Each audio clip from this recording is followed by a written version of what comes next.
What's an unusual fact that most people don't know? Serious. Story 1. The Korean people have an enzyme that makes us have dry earwax and a propensity to lack body odor. For the first 20 years of my life, I had no idea why my earwax was flaky when everyone else's was more like a jam or paste, and why I didn't have to wear deodorant. I'm not saying that Koreans are immune from body odor, but it is much less prevalent and requires much more disregard for hygiene. Story 2.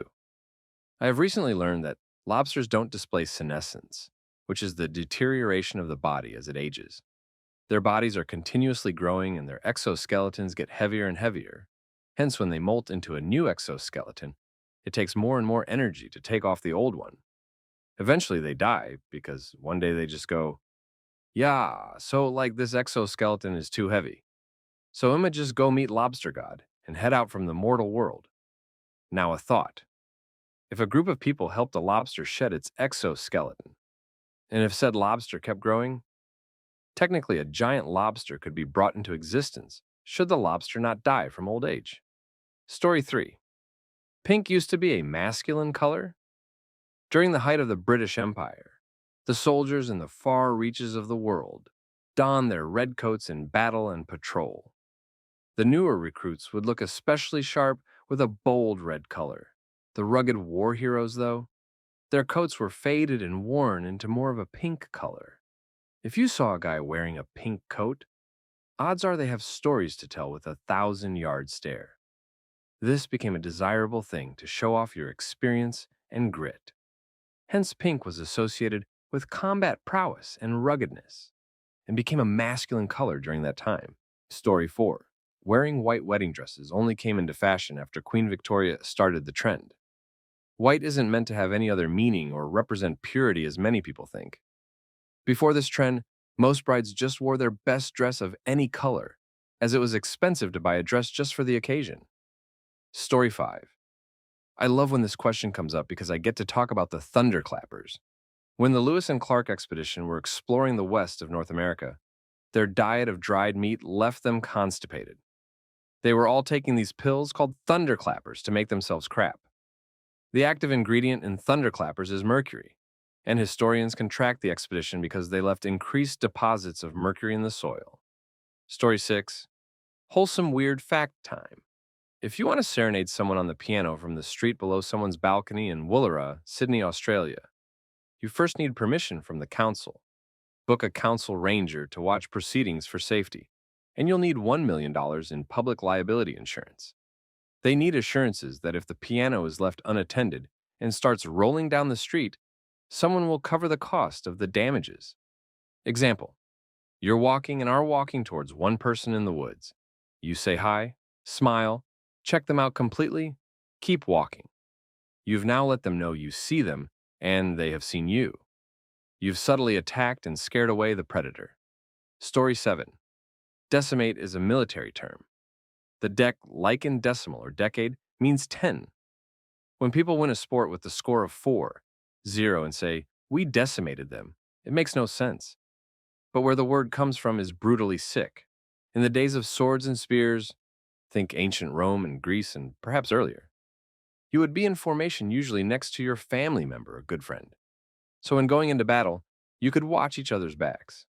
If an officer was upset at the performance after the battle, he would have every 10th man take a step forward. He would then order the soldiers next to him, usually friends or family, to finish off him. Historically, that is decimation. Story 8. The reason Swiss cheese contains lots of air is because back in the days, cows were milked by hand and grass dropped in the buckets. When Swiss cows got milked more by machines instead of by hand, the grass did not enter the milk supplies for the cheese and less bubbles formed in the cheese. When researchers were paid to find out why Swiss cheese started to contain less bubbles, they found the grass fermented in milk, turning into gas, which caused the bubbles in the cheese. Ever want to make your own cheese? Add grass to the recipe to get bubbly, impractical cheese. Remove the grass, however, to get practical cheese. The addition or removal of grass barely affects the flavor. Story 9. If you were to scale an atom of average mass to the size of our solar system, where the nucleus is the sun, then the space between the nucleus and the orbiting electron field would be about 16 times farther than the distance between the sun and Pluto. Now imagine all the atoms around you. Basically, everything you think is solid is actually mostly empty space. Story 10. Leo Messi and Kun Agüero have been best friends since they were assigned as roommates for the youth national team of Argentina. When they were promoted to the senior team and allowed their own rooms, they still insisted on always rooming together. They grew to be huge stars and Messi became captain, but they still roomed together like when they were kids. And they still play video games. Messi only stays alone now that Kun retired. Kun said in his biography that one time when Messi couldn't come for international duty, he texted Kun to find out if he was staying with someone. Aguero said he wrote back, "Don't worry, love, I'm alone." Messi wrote, "Don't cheat on me." Story 11. James Drummond Dole was an American businessman who convinced the U.S. to annex Hawaii simply so that he could create pineapple plantations there. Previously, pineapples had been a very rare commodity that only the wealthy could afford, but because of the U.S. annexation of Hawaii, the market became rapidly oversaturated by a sudden increase in the availability and plenty of this rare fruit. James Dole himself was called the Pineapple King, as he controlled more than half of the entire world's pineapple production. He was also the founder of the Dole Food Company, the same one that still sells little cans and cups of pineapple today. Story 12. Cracker Barrel is scamming its customers with the build your own breakfast. I used to work at Cracker Barrel, and they intentionally make their menu text small to make the create your own options more pleasurable, as these are usually in a bigger, bolder front and in a big old yellow box to make it more visible.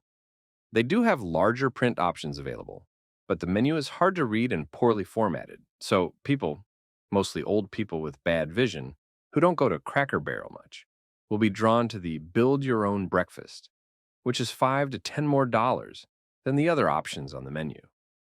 Combined with the fact that servers are told to not tell customers that there are cheaper options on the menu. For example, if customers ask if they can have something with bacon, eggs, and hash browns, servers are told to direct them to the build your own breakfast. Instead, Grandpa's breakfast, which is significantly cheaper and comes with more food. Also, they sell Hella jackets. These are $40 plus, even in the summer, by intentionally making the restaurant cold. I've worked there in Texas during June and July, and the poor old people would have to buy a jacket from the store because inside was 60-ish degrees, with fans blasting down on them. Story 13. The anatomy of a spider and arachnid is very different from us humans as mammals. A spider doesn't have the same blood circulation system. Instead, all organs are in a pool of blood, and every organ can access what it needs. They have an exoskeleton made by chitin, while we have an endoskeleton with bones. They have a short nervous system that is different from ours. Their blood is blue because the oxygen is bound to a copper atom instead of iron. A spider doesn't climb while getting a hold. Instead, it glues itself to the ground. I'll stop now for the arachnophobia, guys, but there's a lot more to this. Feel free to ask if you want to know more. Story 14. There was once an ancient lake across most of the American Pacific Northwest and Southwest Canada. Then one day, a natural dam just broke, and billions of gallons of water just started cascading towards the ocean. The lake was completely drained, and the massive flood destroyed and reshaped the geography of the entire region in as little as 3 days. Story 15. Diamond engagement rings are not all that much of a tradition. Engagement rings have been around for a long time, but diamond was not the popular stone for them until the 1930s in America. Often they were plain metal, example plain gold usually, or had any gemstone in them, like ruby or sapphire. The quick and significant rise of diamonds to popularity was due to an incredibly successful ad campaign by the company De Beers. The saying, "A diamond is forever," originates from their 1947 brand slogan. Netflix has a good, short documentary episode in their Explained series about diamonds and this phenomenon. They also talk about how synthetic diamonds are often literally indistinguishable from naturally formed diamonds and are a great alternative if you're concerned about blood diamonds. Notably, the De Beers company's controversies include everything from price fixing to forcible relocation and genocide of an indigenous people in Botswana. Story 16. It isn't always so-and-so and I. Some sentences should be so-and-so and me. It depends on what the singular of the sentence would be. Example, I'm going to the party is singular, so it would be so-and-so and I are going to the party. However, the response to the question, who is so-and-so going to the party with, would be me. Therefore, if you add another person to that sentence, it would be correct answer. They're going with name and me, not I. Maybe inconsequential, but most people seem to just think the blanket statement is always they and I, and will happily correct everyone. Story 17. Snakes and sharks.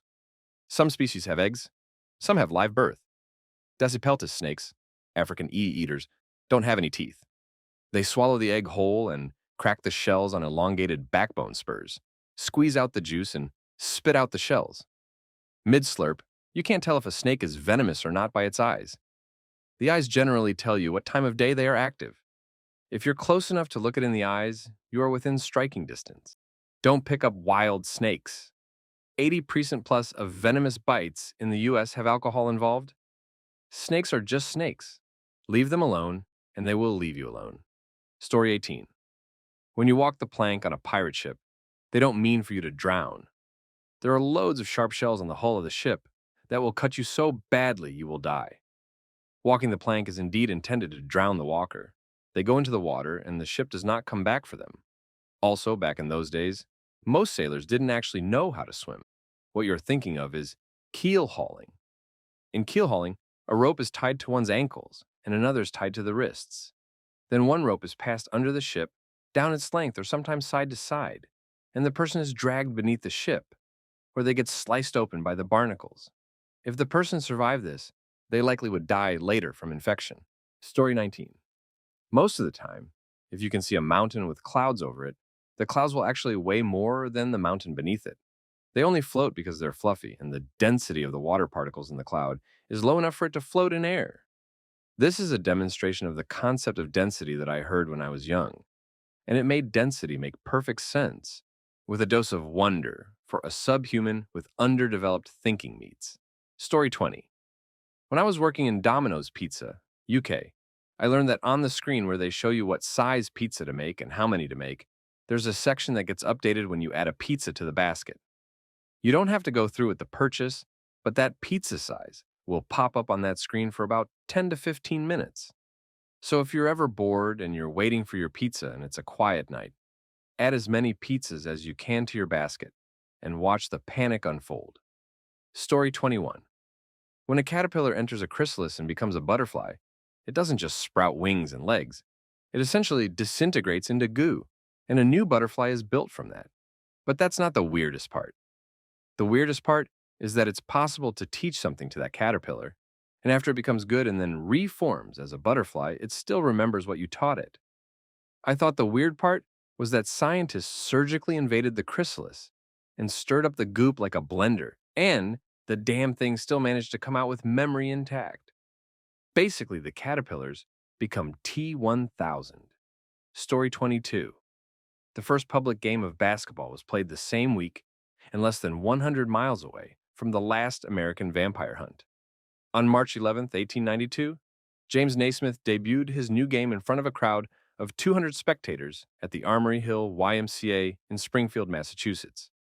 Meanwhile, on March 17, 1892, in Exeter, Rhode Island, a crowd of concerned villagers dug up the grave of 19-year-old Mercy Brown. She had died 2 months earlier, and locals had become convinced that her vampire was feeding on her sickly brother.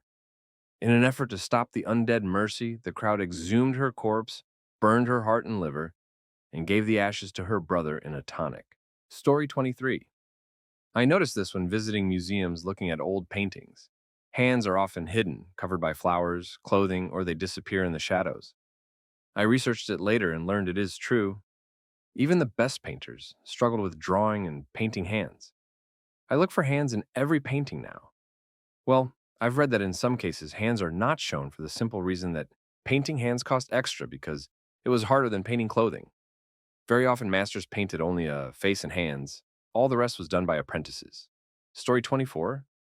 If a chicken eats the yolk in a chicken egg, it becomes addicted to it. I got another one which is creepier. There was an attack in World War I where the Germans gassed a bunch of Russian troops in Oswiak Fortress. The gas mixed with the water in the air in the lungs, so the troops didn't die of suffocation. They died because they were basically being melted alive. When the German troops rushed the castle, only 100 Russian troops were alive, and all of them were basically walking dead. This freaked the German troops out and they ran. A lot of the Germans died in their own traps while retreating. Story 25. A weird fact is that honey never spoils. Archaeologists have found pots of honey in ancient Egyptian tombs that are over 3,000 years old and still perfectly good to eat. You shouldn't go digging into the honey from an Egyptian tomb right away, however, because it might be contaminated by a corpse.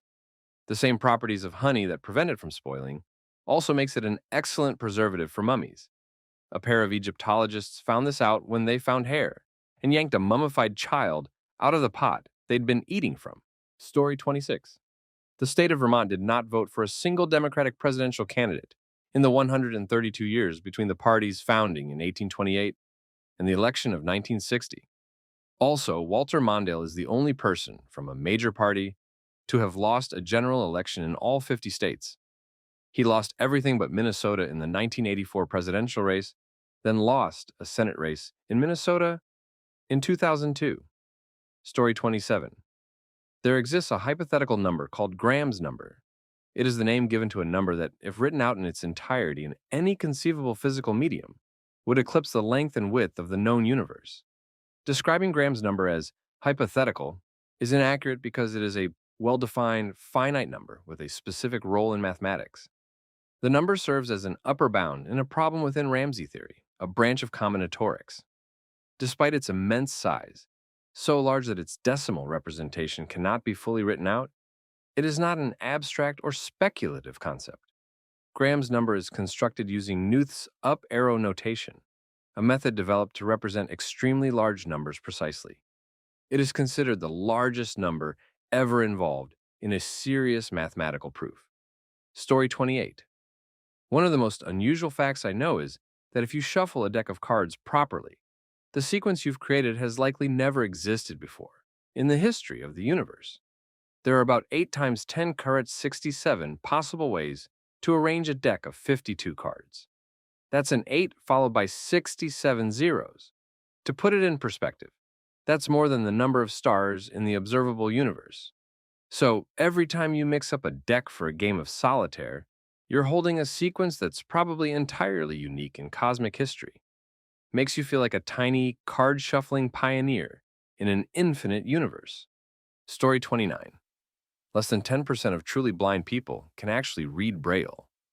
The U.S. government requires all public room signs to have Braille on them for only about 10% of the legally blind population. The signs also require raised and tactile standard lettering, which is what most blind people learn to feel instead of the Braille. Story 30. That light poles are considered good with 15% deflection. So a 100-foot pole under full load, it can bend in a 90 miles per hour, wind up to 15 feet, and still be considered okay. Of course, at that load, it ain't going to have lights on it anyway. Another little fun thought. You ever notice that your cell service can be great or crappy at your location depending on the time of day? That's because heat from the sun causes the side it's shining on to expand some, while the opposite shaded side does not. Thus, the pole tends to bend a little depending on the time of day. Story 31. There is a word called sphygmomanometer. It's basically a blood pressure cuff. Homie, who first applied that to lie detecting, was trying to prove the innocence of a LeBron-looking kid during a murder trial as an expert witness. Judge did not admit the evidence from the sphygmomanometer. This led to the Fry standard of scientific evidence being accepted in a court of law. Then Homie got hired by DC Comics. Guess which superhero he invented? It involves a lasso of truth. Story 32. You can't explode C4 by shooting it, or by lighting it on fire. But you can by lighting it on fire and then shooting it. Actually, if it's on fire, you could hit it with a hammer and explode it, though only once for obvious reasons. A sharp enough sword can decapitate with no pain, sort of like how razors sometimes cut you and you don't notice until it's bleeding and then it starts hurting, but in this case, you would be dead before your brain catches up. On the topic of decapitation, it's common for people to have time to make weird expressions between the time they lose their head and the part where they actually die. For this reason, it was a common practice for most of human history for people to grab the newly embodied head and show it its own decapitated corpse to see if it would react. The things people did before memes. Story 33. Whenever TV networks show previous Olympic cauldron lightings, they always skip the 1988 Seoul Olympics one. The reason? They lit the cauldron by burning a bunch of doves alive, minutes after they were released to symbolize world peace. And it was all aired on live TV worldwide. I remember the Seoul Olympics as being full of problems and controversies. One thing I saw happen live was in the boxing competition.